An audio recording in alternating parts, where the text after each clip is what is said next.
All right. So as we wrap up our discussion on reframing, I think the most important thing to remember is that reframing is a learnable skill.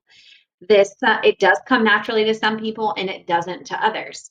Um, so the fact that it's not something you're either born with or not is a great thing. This is something that you can learn. And a few ways that you can do that is by one, open yourself up to new perspectives. Don't always stick with people in your organization or in um, your building if you're a teacher, your hallway if you're in the medical profession. Open yourself up to other schools, other districts, other hospitals, other businesses, just whatever. Look for other people's perspectives. Another way is to expose yourself to diverse sources and new ideas.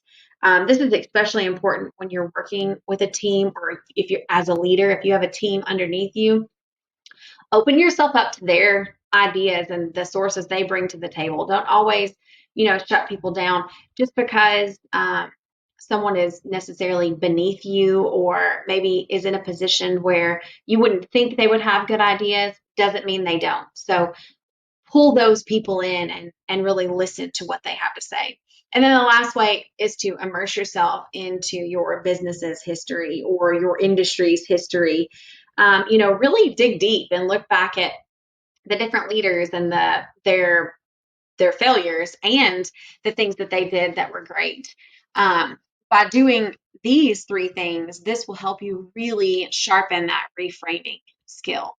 And then, of course, we want to stick with what Lakeisha told us and set our goals. Using the SMART goal is a great way to intentionally make time to reframe your thinking. Some of us that are born with it can just pause and think and do it in our heads, and others of us really need to put it on paper and make an effort to make that happen. And setting those goals is a great way for that.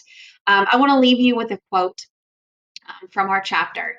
And it says, when you learn and practice the art of reframing, you'll find that almost any situation, even one that may appear hopeless, can be transformed into a growth opportunity. I think that quote is extremely powerful and important for our section and our chapter and just in our lives in general.